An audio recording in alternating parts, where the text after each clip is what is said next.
Hey guys, tonight we start somewhere uncomfortable, in the ruins of a once mighty empire. Germany, 1918. You're standing in the drizzle near a train station outside Berlin, and there's a sour tang of coal smoke and defeat in the air. Soldiers limp home in tattered uniforms, some missing limbs, some missing hope entirely. The war that was supposed to make Germany the master of Europe has instead carved millions of graves across the continent. You can feel the weight of hunger pressing down, and you already know you probably won't survive this era unless you become resourceful in ways you didn't think were possible. So before you get comfortable, take a moment to like the video and subscribe, but only if you genuinely enjoy what I do here. And hey, tell me your city and what time it is right now. I love imagining all of you scattered across the world tuning in together. Now, dim the lights, maybe turn on a fan for that soft background hum, and let's ease into tonight's journey together. The armistice has been signed, but it doesn't feel like peace. It feels like someone hit pause on a nightmare that could restart any second.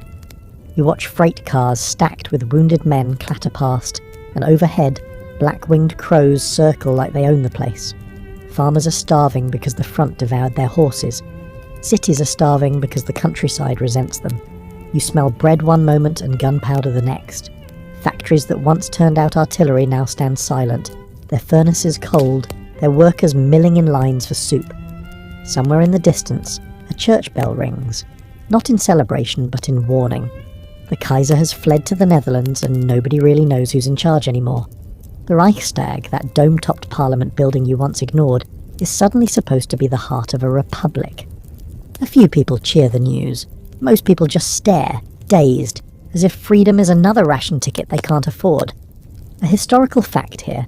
By late 1918, the German army still occupied foreign soil, but its home front had completely imploded.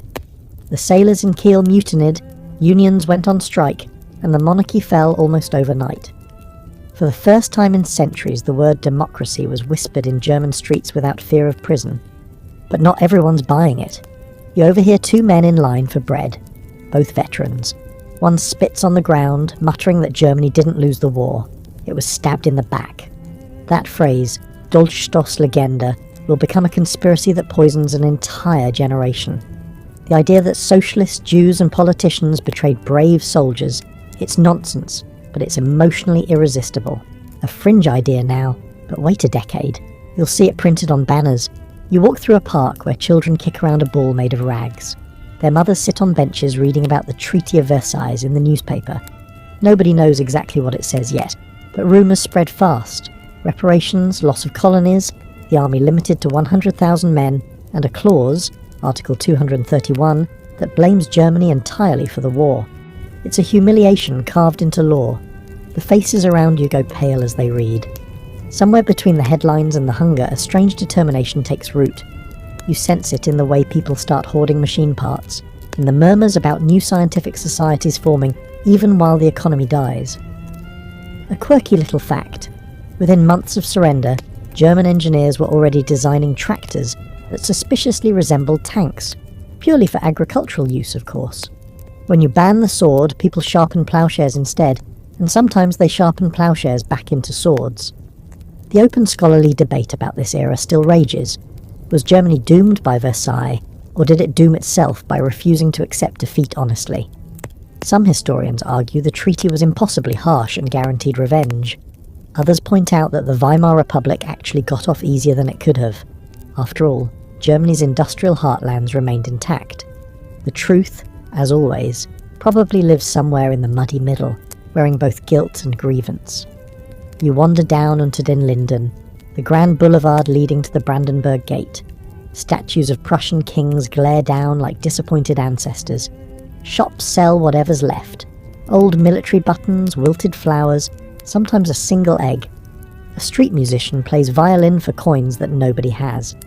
Yet beneath the exhaustion, there's a flicker of something else. Pride, talent. The same obsessive energy that fueled the war now has nowhere to go, and idle hands in Germany rarely stay idle for long. At night, Berlin glows in pockets. Cafes lit by candle stubs, smoke curling above tables where artists argue about politics and philosophy. A group of students is sketching new symbols for a new world. Another group just wants to dance until the pain fades. Somewhere in that swirl of caffeine and grief, modern Germany begins, not with parades or treaties, but with a generation too stubborn to stay defeated. You pass a young veteran in a threadbare coat selling pencils on the corner. His sign says, "Help a soldier of the fatherland." You drop a coin into his cup and notice his eyes, still sharp, still scanning horizons that no longer exist. He nods once, as if you're both participants in the same unfinished story. By midnight, fog rolls in from the Spree River, wrapping the city in silence. The war is over, but the war within Germany, between memory and rebirth, has only begun. You wake to the rattle of an old train car rolling across cracked tracks, the windows fogged from breath and November chill. Outside, the German countryside passes in smudged shades of grey and brown. Villages with bombed-out roofs, fields where rusted shells poke up through frozen soil like stubborn weeds. You're headed to Versailles, at least in your imagination, where the treaty that everyone in Germany curses has just been signed. It's June 1919, and the ink on that paper might as well be blood. Inside the train, a soldier without an arm tries to balance a cigarette between his teeth, while flipping a newspaper with his remaining hand. The headline, "Germany accepts the treaty." The carriage goes quiet, except for the wheeze of the coal stove and someone whispering, "Schande," shame. It's not dramatic anger yet, just the heavy silence of a people who know they've been humiliated on an international stage. You step off at a small-town station where posters already mock the diktat. Kids have drawn caricatures of Allied leaders, especially Clemenceau, the Tiger of France. One shows him holding Germany like a puppet on strings, a bag labelled 132 billion marks slung over his shoulder. That number, 132 billion gold marks, is the amount Germany's been ordered to pay in reparations. If you stack those coins, they'd reach the moon and back several times. Hyperbole, sure, but the resentment feels cosmic. Historical fact. Article 231, the infamous War Guilt Clause, forced Germany to accept sole responsibility for the war's destruction. That wasn't just symbolic. It became the legal foundation for those massive reparations. Economists still argue whether the amount was actually payable or deliberately impossible. John Maynard Keynes, yes, that Keynes, resigned from the British delegation in protest, calling the treaty a Carthaginian peace, meant to crush, not to heal. You walk past a factory gate chained shut by order of the Allied Control Commission. Inside, dust lies thick on machines that once stamped out artillery shells. The guards look bored. They don't care about glory or punishment. They just want their shift to end. But on the other side of the fence, former workers are already tinkering in sheds, using scrap metal to build farm equipment. You can practically hear the mental gears turning, how to keep producing, how to keep creating, when everything they build is forbidden. And here's where that twisted magic of human stubbornness begins. When Germany's army is capped at 100,000 men, veterans flood into technical schools. The minds that once calculated artillery trajectories now design chemical dyes, radio circuits, and machine tools. Out of necessity, the country starts to invest in brains instead of bayonets. You can almost feel it under your feet, the shift from muscle to intellect. You wander through Cologne, where French troops patrol the streets. The shop windows glitter faintly with imported goods that few can afford. Belgian chocolate, French silk. The occupation is meant to remind Germans who's boss, but in taverns, whispers grow louder. A teacher complains that he hasn't been paid in months. A brewer mutters that French soldiers get more food than his own children. Every grievance becomes another coal tossed into the furnace of nationalism. A quirky fact. Despite the crushing reparations, German entrepreneurs invent ingenious workarounds. One brewery starts exporting near beer, a non-alcoholic malt drink, just to keep business alive under Allied restrictions.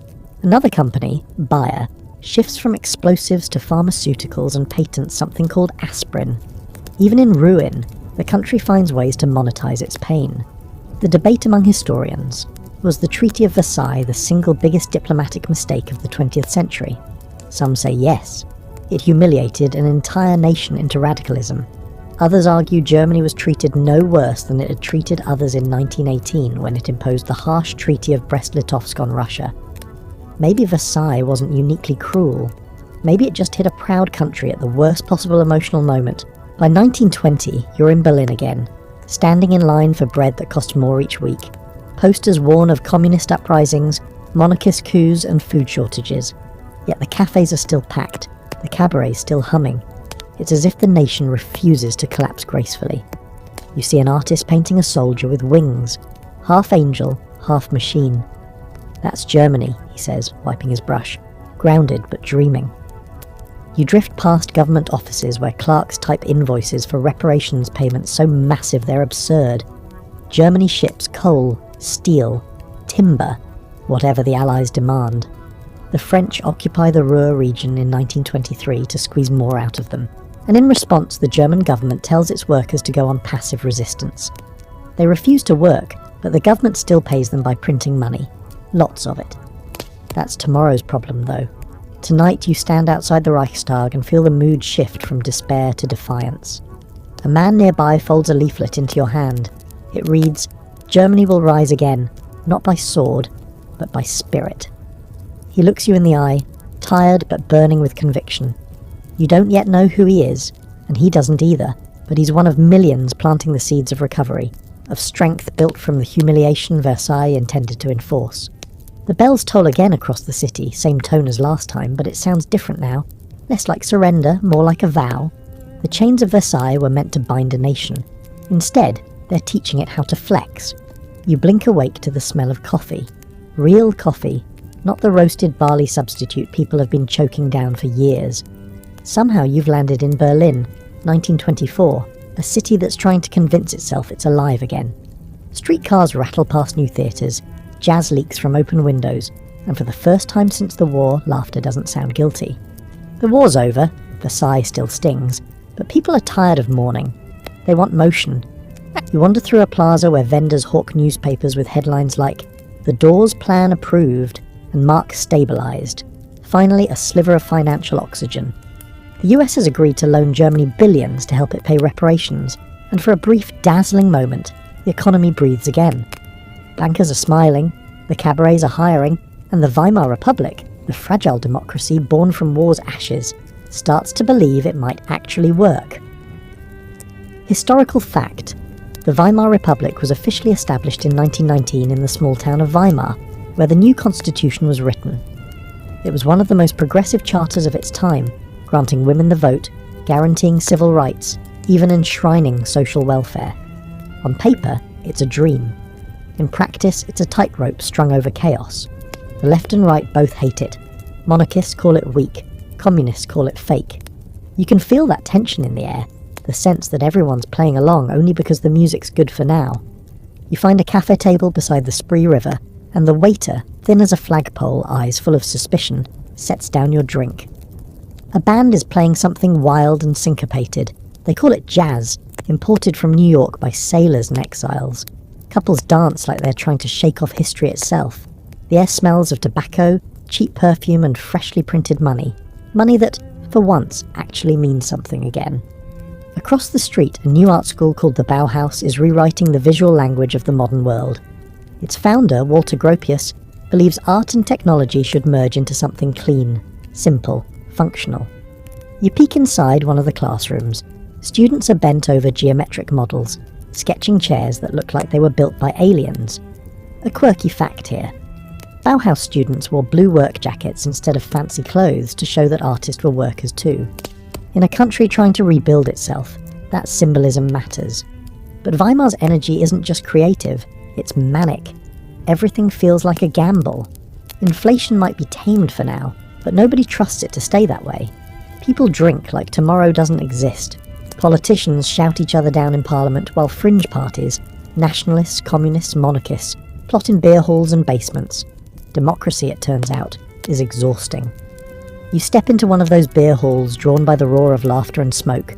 The tables are packed. Sailors, students, factory workers and ex-soldiers, all crammed together. Someone stands on a chair and starts ranting about November traitors and the Jewish press. The crowd half listens, half rolls their eyes. You sense something dangerous though, a rhythm to the speech, an anger that feels rehearsed. For now, it's just noise in a noisy city. For now.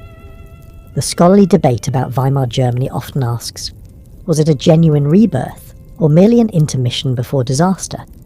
Some historians see it as Europe's most vibrant creative period between wars, a flowering of art, thought and freedom. Others argue it was doomed from birth, a political experiment running on borrowed money and borrowed time. Standing here, you can feel both truths tugging at you. It's beautiful, but it's brittle. You wander through the nightlife, the cabarets where women in glittering costumes sing songs full of irony and heartbreak. They wink at you between verses, laughing at politics, mocking the old Prussian stiffness. Tomorrow, one performer croons, we'll all be broke again, but tonight, darling, we dance. The crowd howls approval, beer sloshing across tables. The lights flash red and gold, everything shimmers. It's intoxicating, and you realise this is how a nation hides its trauma. Not with silence, but with spectacle. Still, the shadows don't vanish. They just lurk behind curtains. In smoky corners, former officers swap rumours about secret rearmament. In universities, professors lecture about Lebensraum, living space, and the destiny of the German people. At newsstands, pamphlets with titles like The Betrayal of Versailles sell out daily. The ideas that will one day ignite another war are already incubating, disguised as patriotism and philosophy. Yet for now, there's something almost hopeful in the chaos. You pass a library where a young student named Albert Einstein once lectured on relativity, and you think about how Germany, stripped of empire and army, still leads the world in science and thought. The country's mind has become its new weapon. You end your night walking down Friedrichstrasse, where neon signs hum above the rain-slick cobblestones. You can buy anything here: American cigarettes, Russian vodka, Czech glass, or an illusion that everything's fine. The city buzzes with possibility, its wounds stitched up with jazz and caffeine. You stop at a bridge and watch your reflection ripple in the dark water. Behind you, Berlin laughs and sings, determined to forget the trenches. Ahead, unseen, history sharpens its knives again. For now, though, for one bright, fragile decade, you let yourself believe this might last. The first thing you notice is the smell: ink, sweat, and stale bread. Berlin, 1923. You're standing inside a bakery that used to smell like heaven, but now it smells like despair. The woman behind the counter weighs a loaf of bread and quotes you a price that makes your stomach drop. 200 billion marks. You blink, laugh nervously, then realise she's not joking. She's serious and exhausted. You hand over a wad of banknotes so thick you could use it as kindling. She doesn't even count them. She just tosses them in a basket overflowing with paper money that means nothing. This is Germany's famous hyperinflation, the moment when money itself disintegrates. You step outside into the street and see children building kites from cash, couples using bundles of notes to patch broken windows, and one man literally burning bills in a stove because firewood costs more. You can't help but smirk at the absurdity of it all. Entire life savings now worth less than a stick of gum. Historical fact: in November 1923, $1 equaled 4.2 trillion German marks. Prices changed not weekly or daily, but hourly. Workers were paid twice a day so they could rush to buy food before prices rose again. Pensioners who had saved for decades found themselves destitute overnight. Inflation became not just an economic event, but a psychological one. It broke trust in the very idea of stability. You walk past a newspaper office where journalists are frantically printing editions by the hour. The presses thrum like heartbeats. Each new issue lists new exchange rates, new government decrees, new excuses. Outside, people huddle around the boards where prices are posted, muttering, calculating, despairing. Someone jokes that soon they'll need a wheelbarrow just to buy lunch, and sure enough, by week's end you see exactly that. Office clerks wheeling wages through the streets in wooden carts. A quirky fact: at the height of the crisis, the government actually printed banknotes on one side only to save ink and paper. Kids collected the things like trading cards. One particularly desperate town, the small Saxon city of Bielefeld, started printing its own emergency currency, made of silk, leather, and even playing cards. It's hard to take money seriously when your paycheck comes printed on cowhide. You can feel the pulse of anger under it all. Inflation doesn't just empty pockets, it empties faith. People stop trusting the state, the banks, their neighbours. Riots flare in Hamburg, Munich, Dresden. Communist uprisings spark and fizzle. Monarchists whisper about a strong hand to restore order. Everyone blames someone: the French, the Americans, the government, the Jews, the capitalists, the communists, fate itself. The whole nation becomes one giant blame game played with pitchforks and pamphlets. And the scholars? They're still debating whether the hyperinflation was purely accidental or deliberately allowed to spiral. Some argue that Berlin's leaders thought destroying the currency might wipe out reparations debt, a risky reset button. Others say it was simple mismanagement in an economy strangled by Versailles. You watch politicians in threadbare suits make speeches about temporary sacrifice, and the crowd doesn't know whether to laugh or riot. Then comes the image that defines the era. An old man selling family silver in the street while a jazz band plays a few blocks away. Two worlds colliding, starvation and style, despair and distraction. You wander toward the music, curious, and find a cabaret humming with electricity. Inside, a singer in sequins belts out a bitter tune.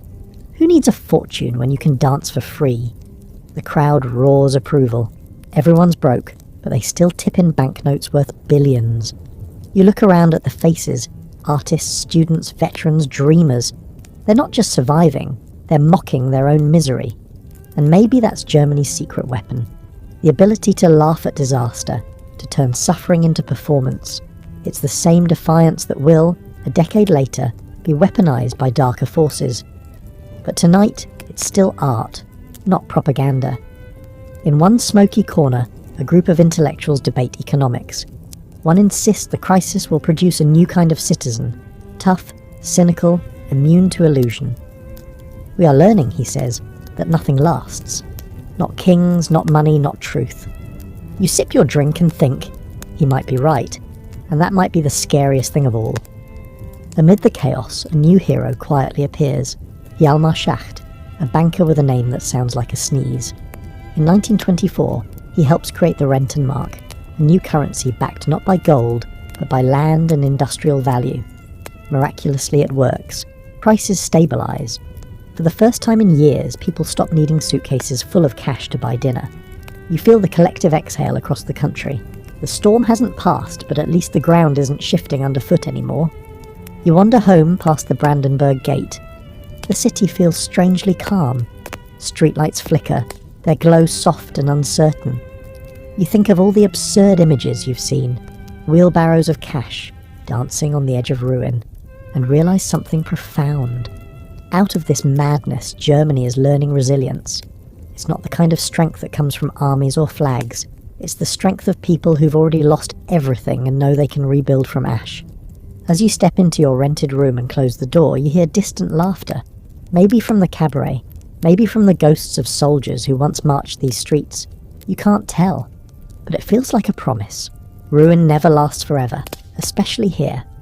Morning light slides across your face, and for once it doesn't smell like despair. It smells like machine oil, damp brick, and the faint sweetness of bread that people can actually afford again.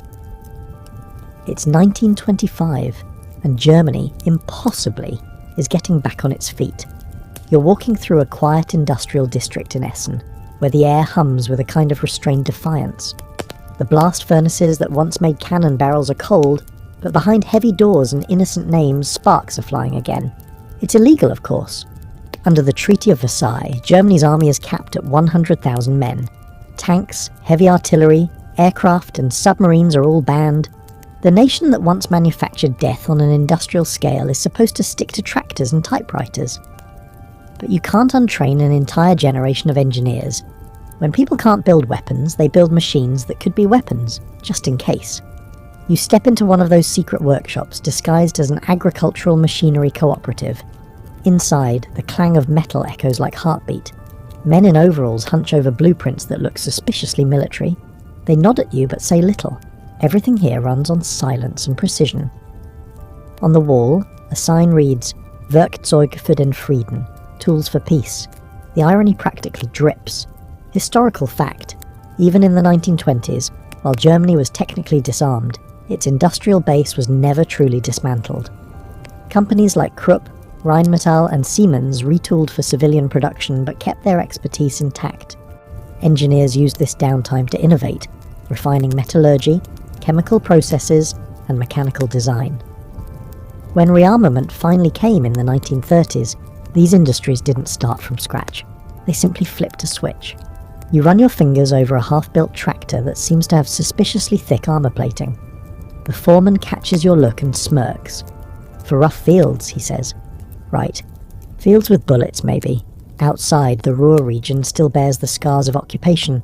The French and Belgians seized it just a couple of years ago to enforce reparations, and it turned into an economic standoff.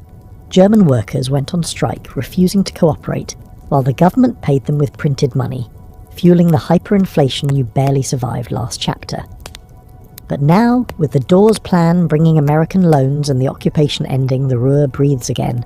Its factories roar back to life, and with them German pride. You pass a classroom where young men study engineering late into the night. Their textbooks are worn, their eyes fierce. You overhear one say, "If we can't build ships, we'll build engines. If we can't build engines, we'll build ideas." It's more than talk. Out of this intellectual furnace come minds that will later change everything. Werner von Braun dreaming of rockets, Hugo Junkers designing all-metal aircraft, and Fritz Haber, controversial, brilliant, haunted, perfecting chemical synthesis that feeds the world and once poisoned trenches. A quirky fact. After the war, the German army secretly sponsored civilian flying clubs to train pilots. Gliders became the loophole. Technically not powered aircraft, so not banned. Teenagers soared off hillsides pretending to be sportsmen, but everyone knew they were the embryo of a future air force. That's the German way. Follow the rules creatively. And yet, beneath the ingenuity, you sense a quiet moral exhaustion. The people rebuilding this country aren't villains or heroes, they're tired survivors doing what they must. The cafe owner who sells American cigarettes under the counter, the machinist who files tank blueprints at night, the teacher who tells his students the fatherland will rise again, they all belong to the same mosaic of necessity. Historians argue endlessly about whether this resilience was noble or dangerous. Was it national recovery or national denial? Did Germany's drive to rebuild represent a triumph of will, or a refusal to confront guilt? Some scholars call this era the quiet militarization of the mind. Even art, science, and commerce were infected by that hum of potential energy, waiting for someone to channel it. You take a train east to Dresden, watching the landscape roll by. Flat fields, tidy villages, men in caps repairing rail lines. The economy is stabilizing, and with it comes confidence. There's even optimism in the newspapers now. One headline announces, "Germany joins the League of Nations." Another celebrates Gustav Stresemann's diplomacy, winning respect abroad. For the first time since 1918, Germany seems accepted again, even admired for its tenacity. But you notice something subtle, the way people talk about strength. It's no longer about war, not openly, but about efficiency, progress, national unity. The words sound peaceful but pulse with old meaning. "We must become strong again," says a factory owner, "strong enough that no one can dictate to us ever again." You nod, but something in your gut twists. Even in the arts, strength becomes a motif. Sculptors carve athletes with steel muscles. Painters depict factories like cathedrals. Poets praise discipline and speed. The Weimar Republic, fragile and free, is quietly obsessed with control. It's beautiful and unsettling, like watching a tightrope walker who's forgotten the fall is possible. As the day fades, you find yourself back in the heart of Berlin, where neon lights reflect off puddles, and the hum of machines blends with laughter. You duck into a workshop where inventors test a new kind of motorbike, sleek, efficient, slightly menacing. A mechanic grins at you, wiping oil from his hands.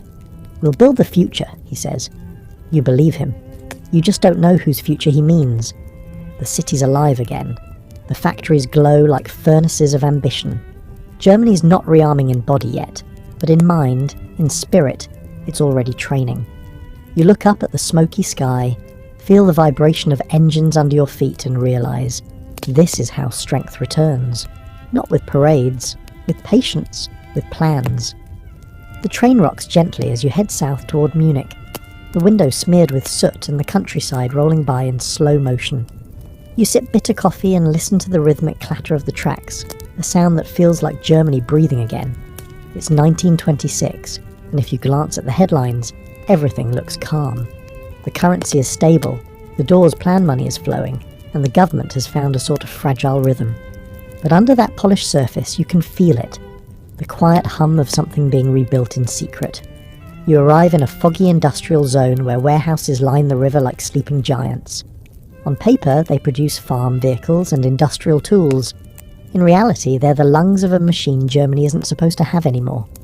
You step into one, Kruppwerke, once the Empire's forge of war, now supposedly reformed. The front office displays tractors and ploughs, but if you wander far enough into the back, you'll see blueprints of gear systems, barrels and turret mechanisms, carefully labelled in code. It's not exactly defiance, it's adaptation. Germany is using the very language of peace to prepare for whatever comes next. Historical fact. After Versailles, Krupp and other industrial giants like Rheinmetall and Mann kept their weapons research alive by partnering with foreign companies. The Dutch and Swedish subsidiaries were especially useful, offering legal fronts for prohibited design work. The result? When the restrictions finally lifted, or were ignored, Germany didn't have to invent its arsenal from scratch. It had been quietly evolving it for years. A middle-aged engineer shows you a sketch of a mobile plough, and you recognise the chassis of a light tank. He winks. Agriculture needs innovation, he says. You both laugh, though it's the uneasy kind. Everyone here knows the rules and everyone's pretending not to break them. But here's the twist. Much of this rebirth happens with foreign help. A little-known fact, companies in Britain, France, and even the United States invested heavily in German industry during this period. Ford builds a plant in Cologne.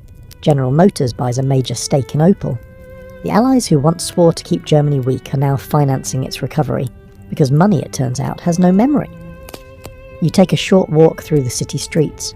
Munich's air smells of beer and ambition. The taverns are full of businessmen shaking hands over deals that skirt the edges of legality.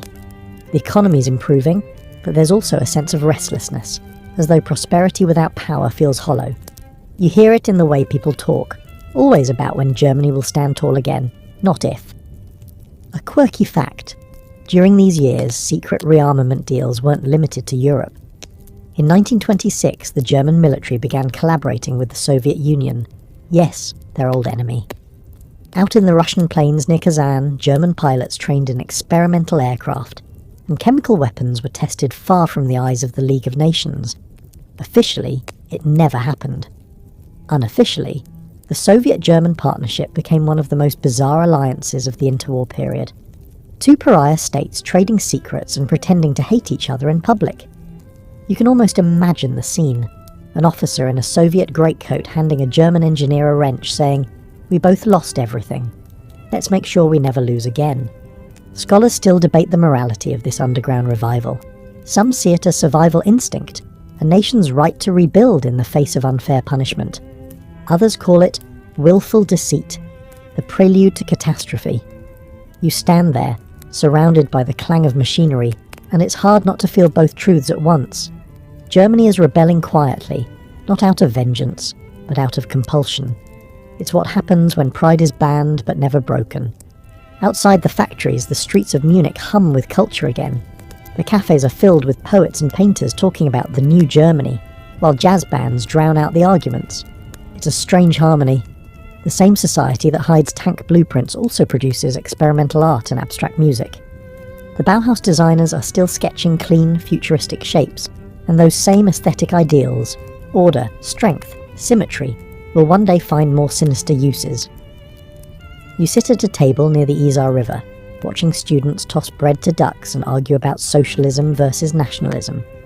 A young man in a rumpled brown suit shouts that democracy is weak, that Germany needs unity, that greatness demands sacrifice. The others roll their eyes and go back to their coffee. You don't know his name, but he feels familiar, like an echo of 1,000 others saying the same thing across the country. In the distance, a church bell rings, soft and steady. Factories whistle shift changes. The rhythm of normal life continues, masking the quiet fever beneath. When the sun dips, you wander back toward the train station. Along the way, you pass a warehouse door left slightly open. Inside, workers move something under tarps, sleek, metallic, and unmistakably mechanical. They freeze when they see you. The foreman steps forward, wiping his hands. "Prototype for Holland," he says flatly. You nod and move on. It's better not to know too much. On the platform, a vendor sells postcards showing gleaming factories under blue skies. Germany reborn through work and willpower. You buy one. On the back, someone has scrawled in pencil, "Someday we won't have to hide." You slip it into your pocket as the train starts moving. The engine hums like a promise. You lean against the window, watching the lights fade into darkness. You can't shake the feeling that Germany's strength isn't returning by accident. It's being handcrafted piece by piece behind closed doors.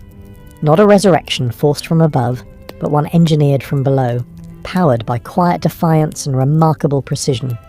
The country is rebuilding its mind, its industry, its confidence.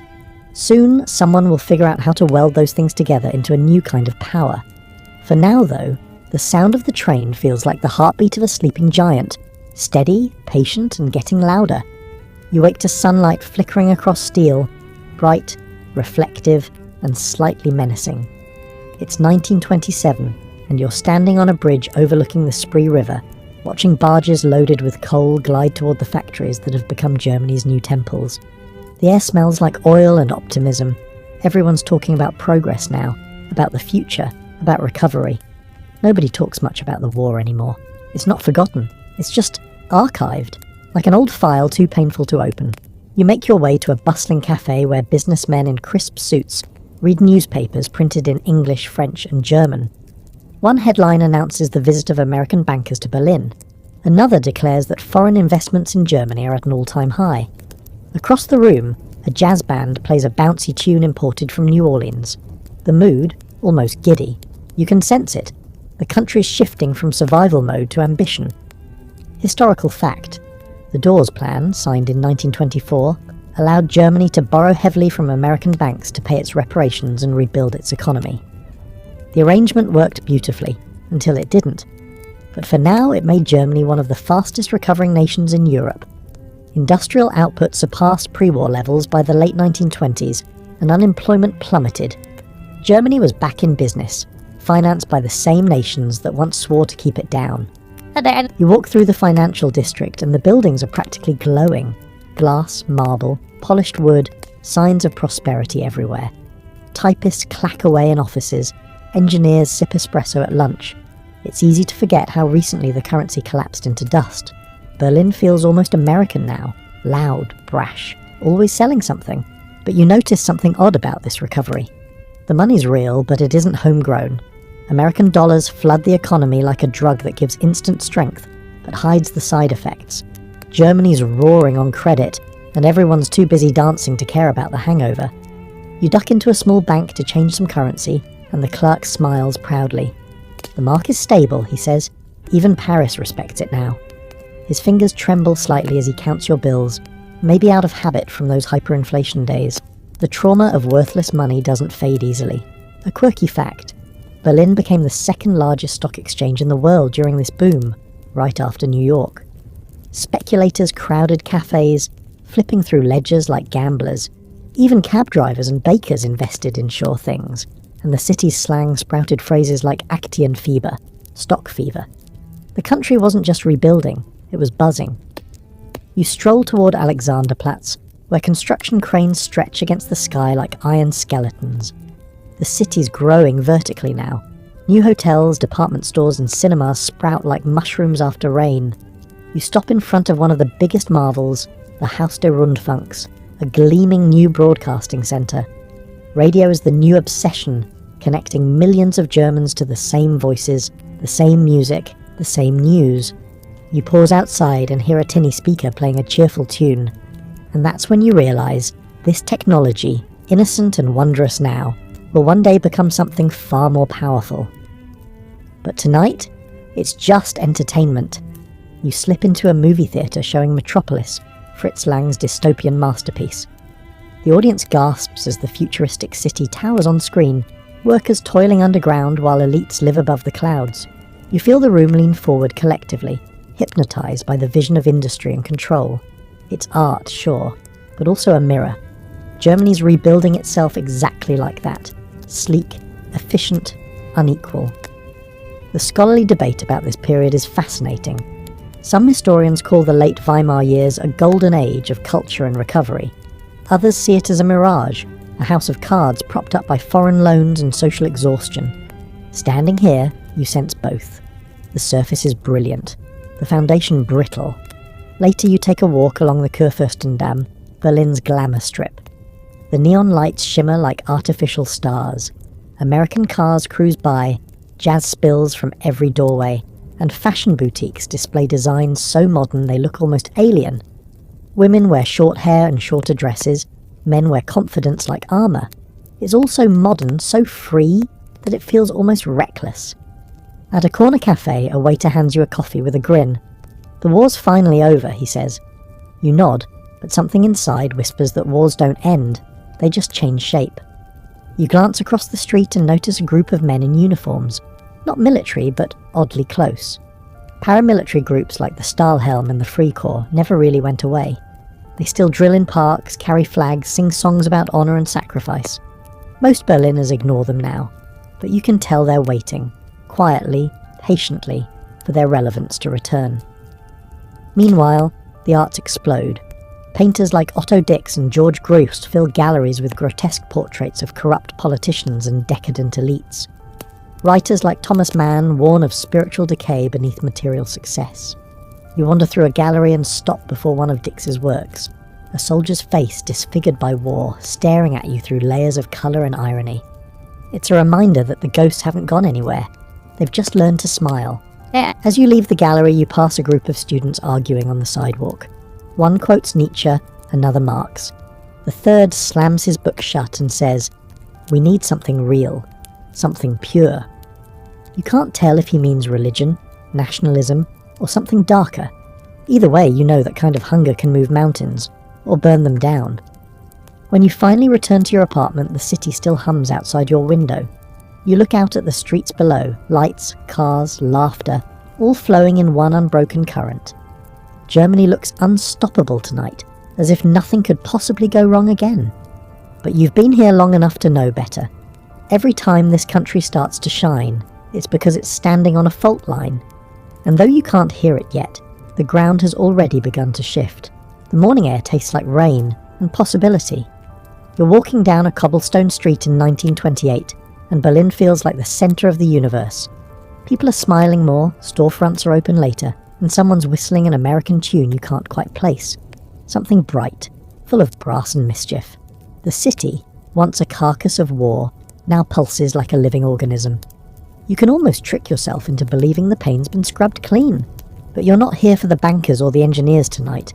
You're here for the artists, the ones who turn trauma into colour, who reimagine the ruins of a defeated empire as playgrounds for imagination. You slip into a small theatre near Nollendorfplatz, where the sign outside reads, "Tonight, Marlene Dietrich and the Magic of the Cabaret." Inside, cigarette smoke curls like lazy ghosts. The stage lights warm the air in gold and crimson. When the curtain rises, you forget for a second where you are. Marlene sings about love and loss in that low, teasing voice that makes the audience forget they're broke, or angry, or terrified of the future. For 3 minutes, everyone believes in beauty again. That's the Weimar Republic in a nutshell. An entire country singing over the sound of its own fracture. Historical fact. By the late 1920s, Germany was a cultural superpower. The Bauhaus school redefined architecture and design with clean lines and rational minimalism. Expressionist cinema, led by directors like Lang and Murnau, turned the screen into a mirror for nightmares and dreams. Writers like Bertolt Brecht and Erich Kästner turned politics into art. Berlin became a magnet for the world's avant-garde, a laboratory for modernity itself. But art isn't just expression, it's rebellion. You walk through a gallery the next day, and the walls vibrate with the tension of it. A painting by Grosz mocks corrupt officials with monstrous faces. Another, by Hannah Höch, splices machine parts and human limbs in a collage of chaos. The message is clear.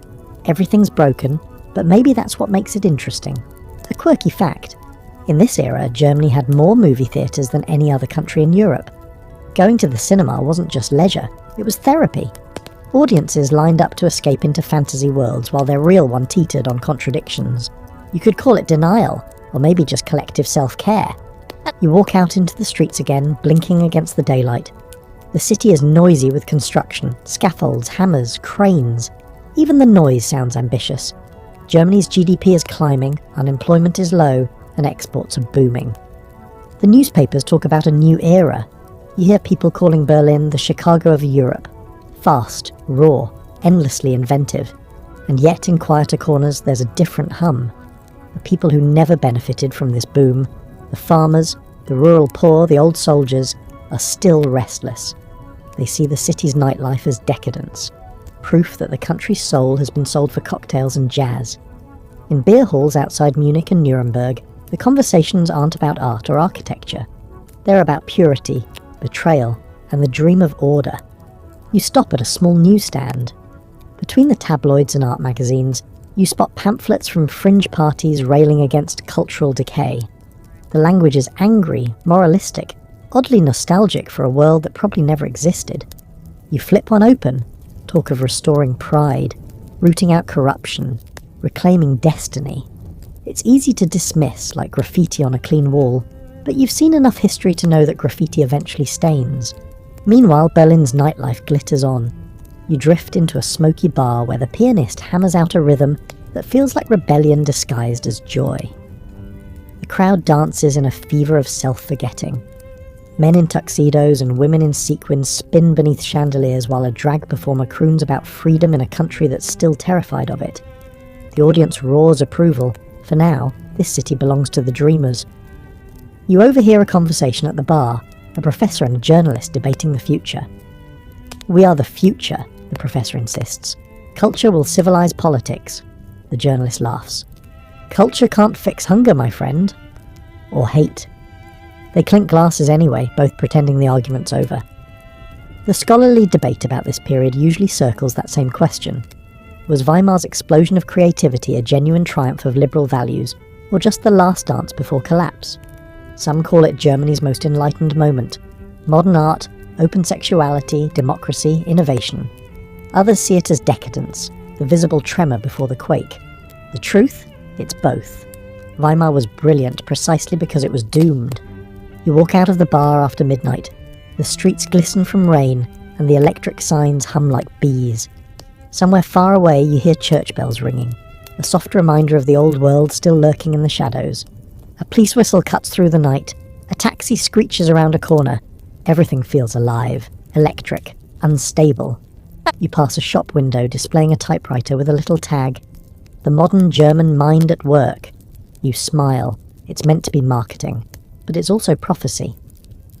The German mind is at work, restless, hungry, unwilling to settle. It's building poems and skyscrapers now, but soon it'll build something else entirely. As dawn paints the city in pale grey, you realise that this version of Germany, the laughing, dancing, avant-garde one, might be the most fragile strength of all. It's beauty on borrowed time, defiance wrapped in sequins, and maybe that's why it shines so brightly. Things that burn out always do. You wake up to the smell of chalk dust and ozone, a lab, white tiles, glass tubes, bubbling liquids. It's late 1928, maybe 1929.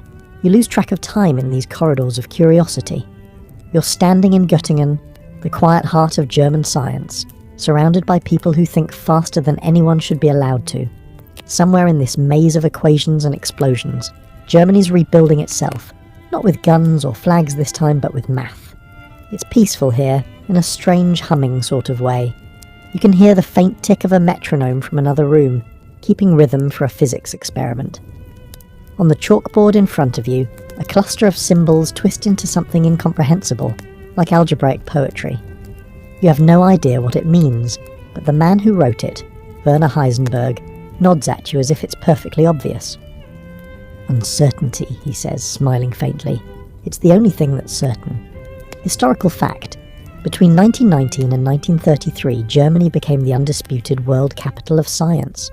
Einstein, Planck, Born, Schrödinger, Heisenberg, names that reshaped physics and redefined the very nature of reality.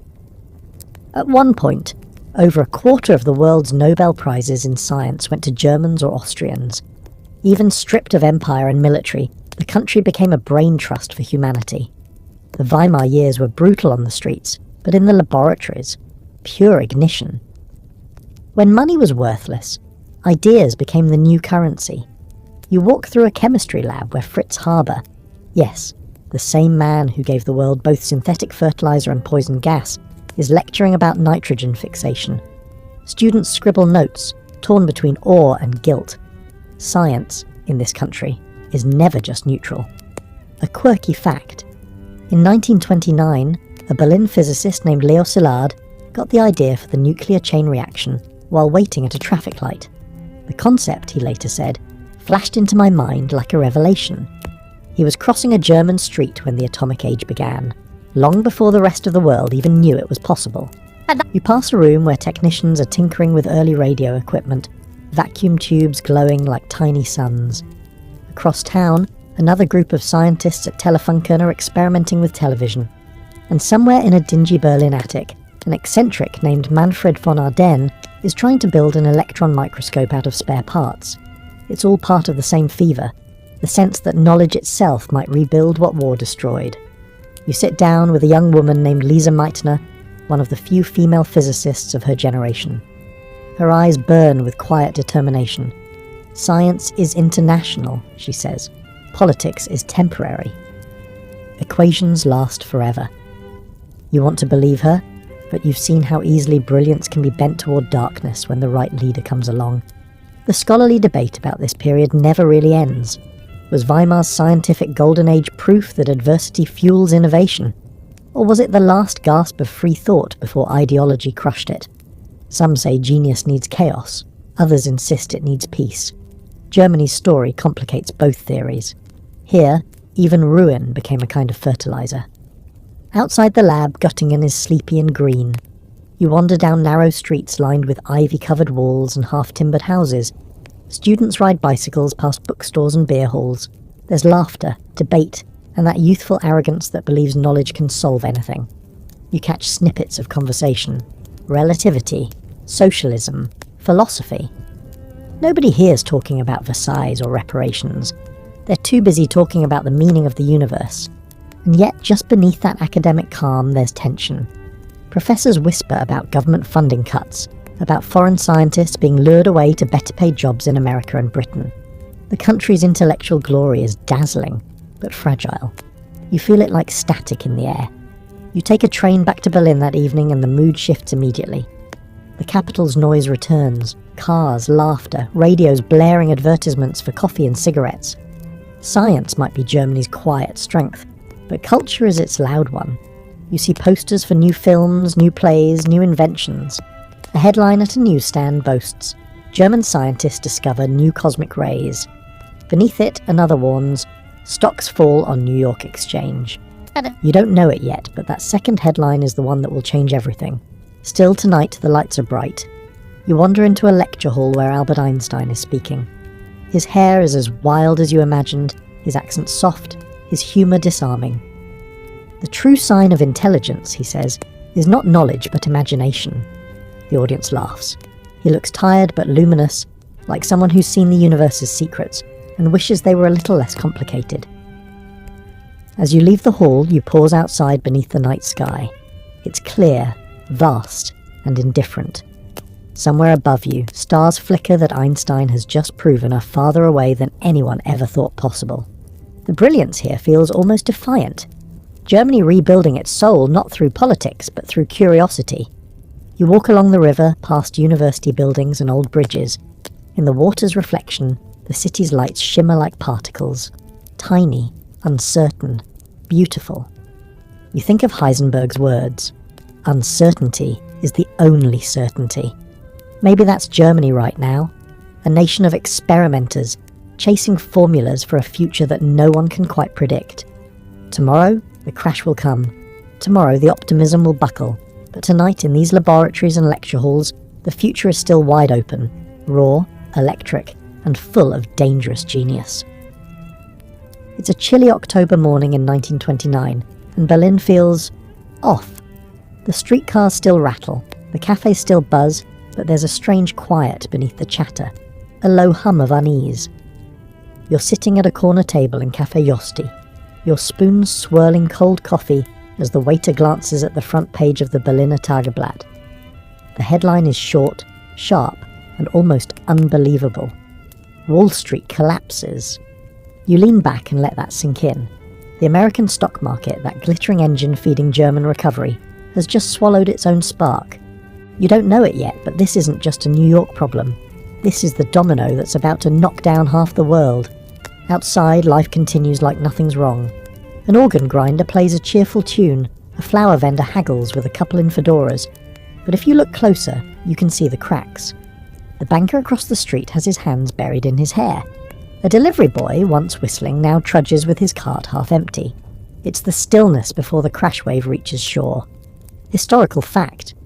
When Wall Street crashed in October 1929, the shockwave hit Germany like a second war. Because of the Dawes Plan, Germany's entire recovery was built on American loans. Once those dried up, credit vanished, factories stalled, and unemployment soared. Within 2 years, nearly 6 million Germans were jobless. The country that had just learned to stand again suddenly found the floor gone. By December, you're riding a tram through a different Berlin. Shops shuttered, lines outside soup kitchens, posters peeling in the rain. A factory worker beside you mutters, "We survived inflation. We'll survive this." But his voice has no conviction. Across from him, a mother rocks a bundled child, whispering a lullaby about bread. The newspapers call it an economic correction. People call it the end. A quirky fact. To keep spirits up, some newspapers published positive stories about the downturn. How you could make soup from potato peels or re-dye old clothes to look new. One magazine even suggested keeping warm by sharing blankets with neighbours. Germans have a word for this grim humour. Galgen humour, gallows humour. And in these years, it becomes an art form.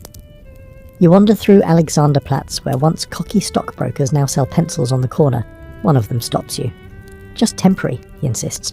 "The market will rebound." His suit's still sharp, but his shoes are worn thin. You buy a pencil anyway, mostly out of pity. Back in the factories, engines sit cold. Industrial titans, Krupp, Siemens, E.G. Farben, start laying off workers by the thousands. The government tries to intervene with welfare programs, but the budget's already drowning in debt. Chancellor Heinrich Brüning, a tall, stern man with wire-rimmed glasses, decides the only way to save Germany is through austerity. He cuts spending, raises taxes, and prays for stability. It's the economic equivalent of amputating a leg to stop a fever. The scholarly debate about Brüning never really ends. Some call him principled, trying to keep Germany solvent under impossible conditions. Others say he strangled the economy out of obsession with discipline. Whatever the truth, his policies drive unemployment higher, deepen hunger, and shred what little faith the people have left in democracy. You pass a crowd gathered in a square listening to a street speaker. He's shouting about betrayal, about how Germany's being punished again, how the system is rigged by foreign banks and cowardly politicians. His words spark nods, mutters, applause. You've heard this tone before, in 1919, in the beer halls, in the defeated hearts of veterans. The crowd's faces are thinner now, but the anger's thicker. Berlin's nightlife flickers, but dimmer. Cabarets close, artists flee, jazz bands play to half-empty rooms. The bright, reckless energy of the 1920s starts to fade, replaced by something quieter, darker. You watch a dancer spin under the spotlight, smiling like her life depends on it. Maybe it does. When she finishes, there's polite applause, but no joy. In the cafes, debates grow sharper. Liberals defend the Republic, conservatives mock it. Radicals on both sides promise miracles. Everyone wants someone to blame. Some blame Versailles, some blame capitalism, some dangerously start blaming enemies within. The conspiracy that Germany was betrayed from inside, the old Dolchstoss myth, comes roaring back, this time amplified by hunger. One night you share a beer with a young unemployed man in tattered clothes. He says he used to work at an auto plant. "Now," he laughs bitterly, "I'm lucky if I find coal to steal." You ask if he believes in the Republic. He stares into his drink. "I believe in Germany," he says. Whatever that means now. He's not angry when he says it, just tired. But that tiredness is the soil where something dangerous is going to grow. A few months later, you see your first brown shirt march, members of the National Socialist German Workers' Party, still fringe, still treated as a joke by most of Berlin. They march in ragged uniforms, singing loudly, faces taut with discipline. People watch from windows, some jeering, some cheering, most just silent. You can't help noticing the order, the rhythm, the way their boots hit the cobblestones like punctuation marks in a speech nobody's yet finished. Somewhere, deep inside, you feel the temperature drop. The rain starts to fall again, slicking the streets, blurring the city lights. You pull your coat tighter and realise this is how nations fall, quietly at first, to the rhythm of empty stomachs and tired applause. Germany's strength was supposed to be its recovery, its discipline, its intellect. But now, those same virtues are hardening into something else. something that mistakes obedience for salvation. The cafes close early, the music stops, the lights dim, and in the silence you can almost hear history inhale. You wake to a cold draft and the smell of old beer. Munich, 1930. The city that once danced through the Weimar years now feels tight, clenched, expectant. You're sitting in a low-ceilinged beer hall where the walls are stained with smoke and rhetoric. The tables are scarred with initials, the kind carved by men trying to outlast time. Around you, voices rise and fall, laughter tangled with anger. At first, it seems like any night in any pub. But then a man steps up onto a chair. He's compact, wiry, his hair slicked, his moustache a strange punctuation mark. You've seen his face before, in newspapers, in wanted posters, even on political cartoons. But seeing him here in person feels different. His name, of course, is Adolf Hitler, though right now he's just another man trying to sell his vision to the disillusioned. He starts softly, talking about hunger, unemployment, and humiliation. His voice climbs in waves, then breaks into fire. "Germany has been betrayed," he shouts. The crowd stiffens, the air thickens. "We were stabbed in the back by cowards, by Marxists, by profiteers." Someone slams their mug on the table. Another yells, "Jawohl!" It's not just anger, it's a kind of relief, like someone finally put words to a wound nobody knew how to describe. You sit there, half fascinated, half horrified. It's not the content that chills you, it's the rhythm, the pauses, the crescendos, the certainty. He's not speaking to them, he's pulling them into a trance. Historical fact: by 1930, Hitler's Nazi party had grown from a fringe group into a real political force. The Reichstag elections that year gave them 107 seats, up from just 12 2 years earlier. They didn't win power yet, but they won attention, and attention in Germany was currency. You look around the room, it's filled with veterans who feel cheated, farmers who've lost land, clerks whose savings evaporated. The Republic has failed them. Democracy feels like a cruel joke. They're not monsters, they're just desperate, and desperation is the perfect fuel for fanaticism. A quirky fact: Hitler's rise wasn't just about speeches and politics, it was marketing. The party's symbol, the swastika, was chosen for its stark visual power.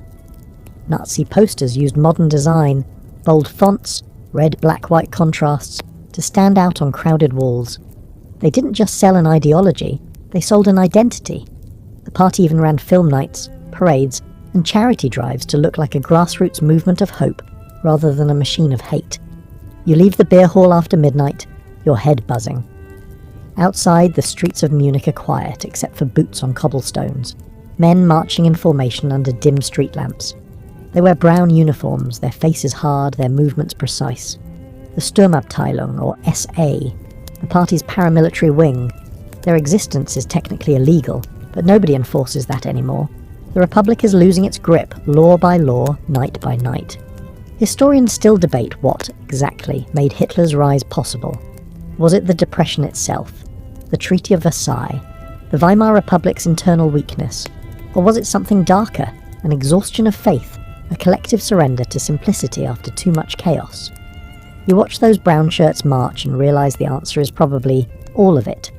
The right crisis always finds the right demagogue.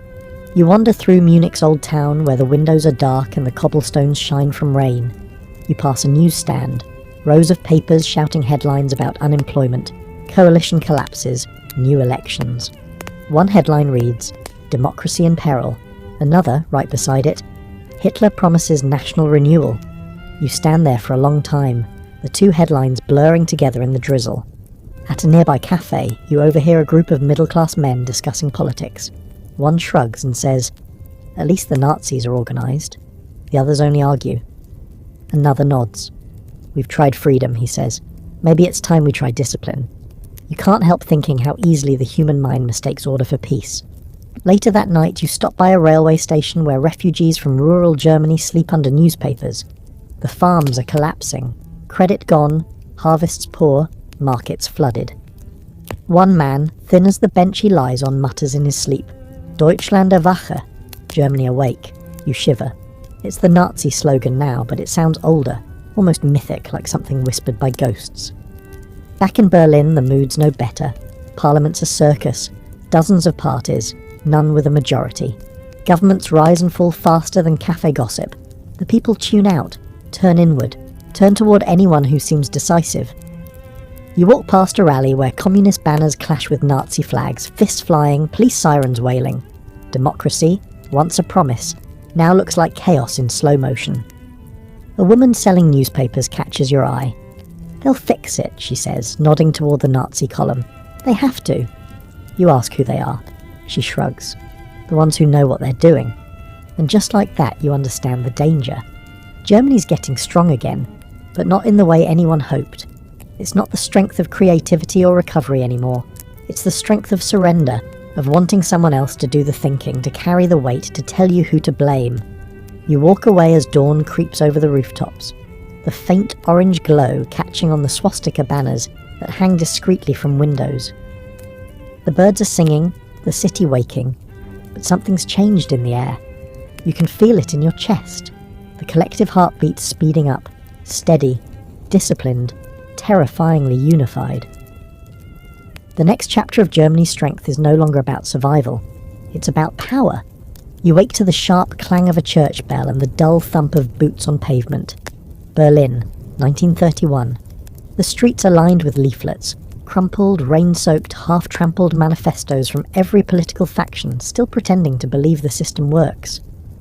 Above the noise of vendors and trams, you can hear two rival marches converging somewhere near Alexanderplatz. One red-bannered, one brown. The colours bleed together like an old wound reopening. You follow the noise, ducking through side streets that smell of coal smoke and boiled cabbage. The city looks tired.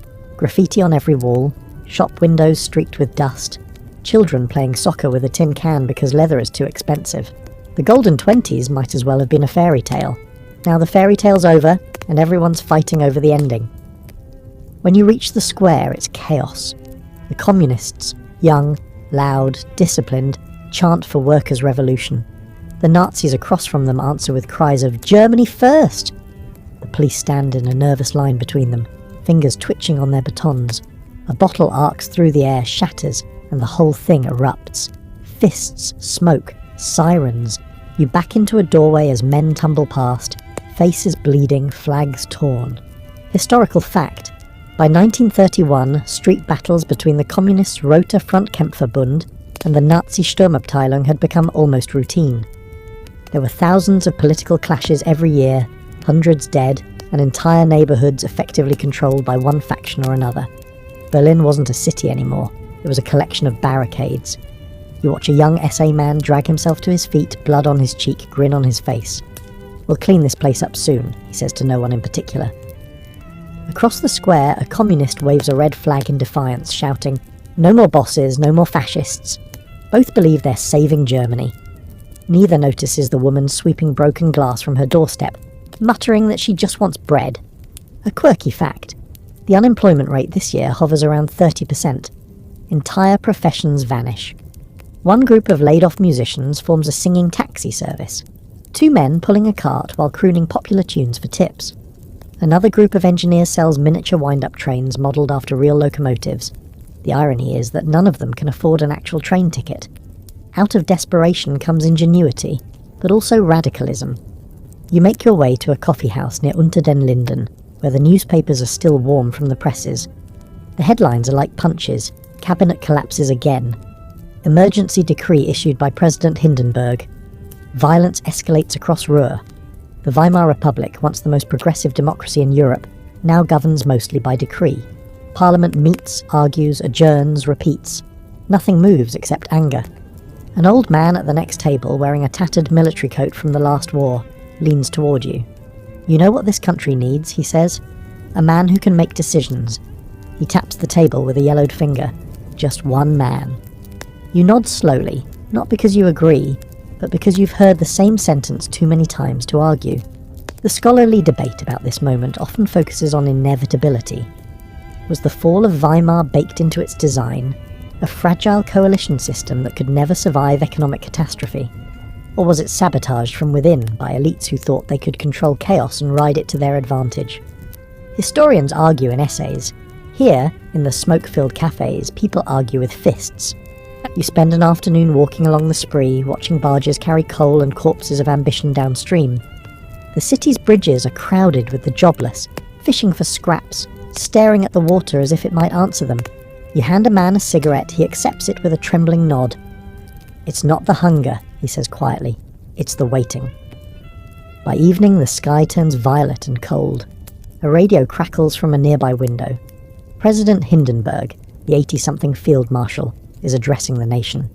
His voice is slow, formal, almost weary. He calls for unity, discipline, faith in the German spirit. It's meant to reassure, but it sounds like a farewell. Across the city, posters bloom like fungus. Some promise socialism, others promise order. The Nazis' posters are the loudest.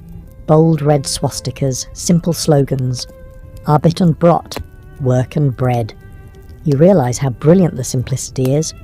While the other parties argue policy, the Nazis offer emotion. Hunger doesn't want essays, it wants answers.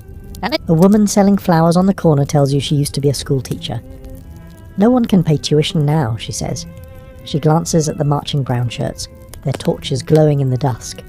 They say they'll bring jobs. I don't care who does it anymore, as long as it happens. You can't tell if it's resignation or seduction.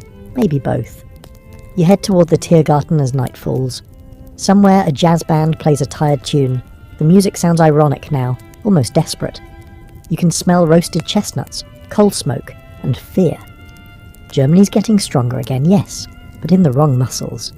Discipline replaces curiosity. Obedience replaces debate. People want certainty, and certainty is the easiest lie to sell. Near the Brandenburg Gate, two boys march past, barely old enough to shave. They're wearing brown shirts too big for their shoulders, singing a song about honour and fatherland. Their voices crack on the high notes. You want to stop them, tell them this path only ends in ashes, but they look so proud, so certain, that you just watch them disappear into the fog. Somewhere behind you, a tram bell rings, a reminder that life still moves. But it moves in circles now, round and round, faster and faster, towards something that already feels inevitable. The city exhales a cold wind that smells like change. You pull your coat tight and walk on, wondering how long a nation can survive on anger before it starts to mistake it for strength. The winter of 1932 bites deeper than any before it. Frost grips the roofs, the gutters hang with icicles like teeth, and the streets echo with the crunch of boots over thin snow. You step outside into the grey half-light and draw in a breath that tastes of smoke and despair. Germany feels brittle. Cold air, cold politics, cold eyes. You pass the unemployment office, a queue already snaking around the block, men stamping their feet to keep circulation in toes they can no longer feel. Each clutches a ration card. Each pretends not to notice the armed policeman watching from the corner.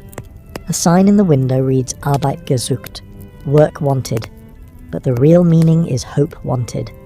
You follow the line until the letters and leaflets change colour. Posters of every shape and promise fight for wall space. The reds of the communists shout revolution. The black-white reds of the nationalists roar revenge. The browns of the Nazis are everywhere, impossible to ignore. The swastika now a brand as recognisable as any corporate logo. Historical fact. In 1932 alone, Germany held 2 national elections. In July, the Nazis became the largest party in the Reichstag with 230 seats. 5 months later, after street violence and political chaos, they slipped to 196, but still remained first. No one could govern without them, and the old elites thought they could tame them by bringing them inside the tent. You push open the door of a drafty gymnasium converted into a youth meeting hall. Inside, dozens of boys and girls, 15, 16, stand in neat rows, reciting patriotic verses. The banner above the stage reads Jugend schafft Zukunft. Youth creates the future. They look proud, eager, naive. The instructor's voice booms, strength through unity. They shout it back, eyes shining. A quirky fact. The Nazi youth leagues borrowed their structure from hiking clubs and gymnastics associations. What began as weekend outings, canoeing, camping, songs around the fire, became training in loyalty and uniform thinking. The movement sold itself as healthy fun, a cure for unemployment and cynicism. Parents sent their kids because it kept them fed. Few realised they were feeding something else entirely. Outside again, you wander into the Tiergarten. The snow muffles the noise of the city, and for a moment Berlin feels almost peaceful. Then, from somewhere beyond the trees, comes the rumble of a loudspeaker, a rally in progress near the Reichstag. You follow the sound until the path opens onto a square packed with bodies. Torches flicker, flags ripple, and the same man from the beer hall years ago stands at the podium. Hitler's voice carries through the cold like metal striking metal. Germany is not defeated. It is betrayed, he thunders. We shall rebuild not just our economy, but our soul. The crowd surges forward, thousands of arms raised in mechanical unison. You can feel the heat from the torches on your face, the synchronized rhythm of voices shouting, Heil! It's hypnotic, terrifying, efficient. The scholarly debate about this moment is endless. Did Hitler seize power, or was it handed to him by those who thought they could control him? Some historians blame industrialists who feared communism more than fascism. Others blame ordinary voters seduced by charisma and fear. Maybe it's simpler. When enough people trade freedom for certainty, dictators don't need to seize power, they're invited in. You step back from the rally and into the shadows. Nearby, a man in a black coat whispers to another, "He'll save us." He must. You want to ask, from what? From poverty? From democracy? From themselves? But you know the answer won't matter. The need to believe outweighs the need to think. Later that evening you sit in a dim cafe, notebook open, trying to write what you've seen. The waiter, polishing glasses, mutters, "At least someone's doing something." He nods toward the torchlight outside. The others just talk. You scribble that down too, because it's the sentence that defines an era. A radio crackles behind the counter with election coverage. Hindenburg has been re-elected president, narrowly defeating Hitler. For now, the old soldier still holds the title of head of state, but you can sense the imbalance. He's 90 and weary. Hitler is 43 and relentless.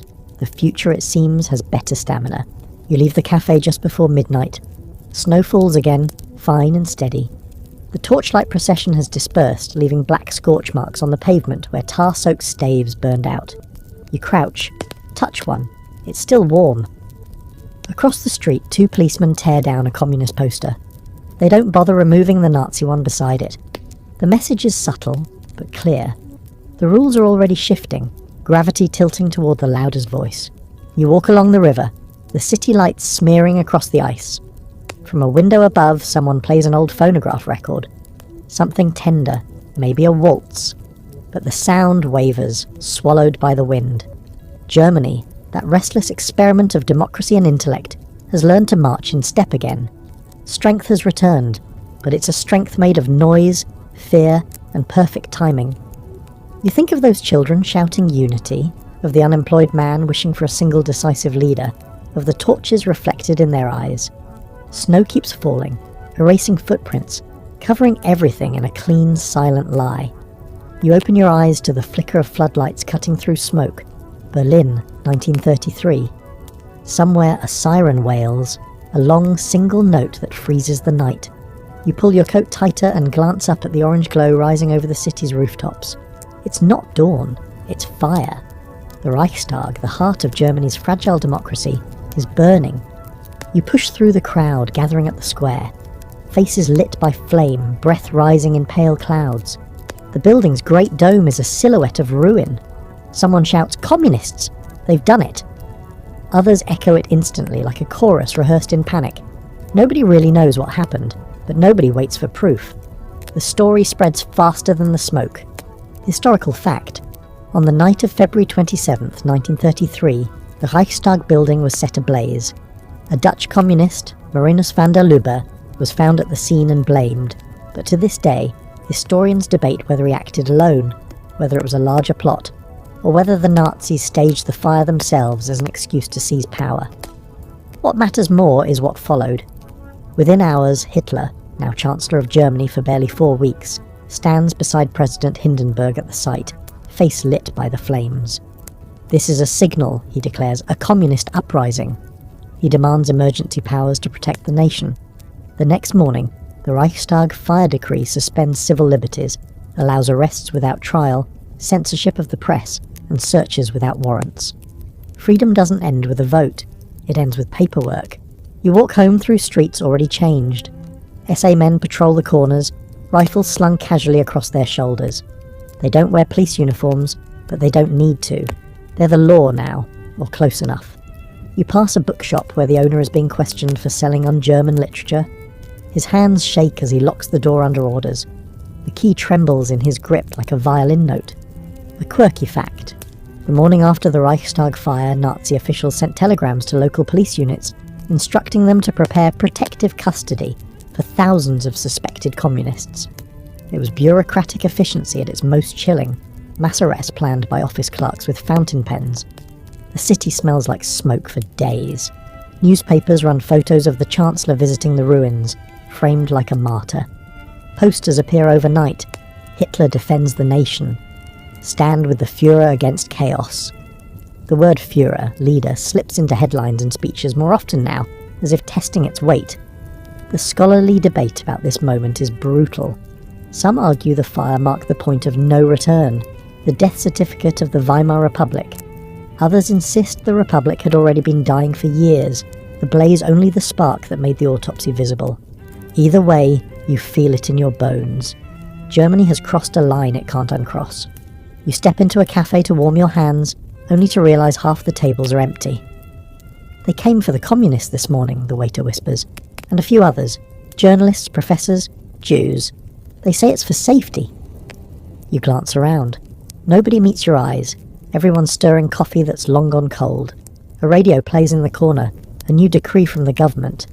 Elections will still be held in March, Hitler says, but they will be free from Marxist threat. You almost laugh. Free now means filtered. When election day arrives, brown uniformed men stand outside polling stations, monitoring voters.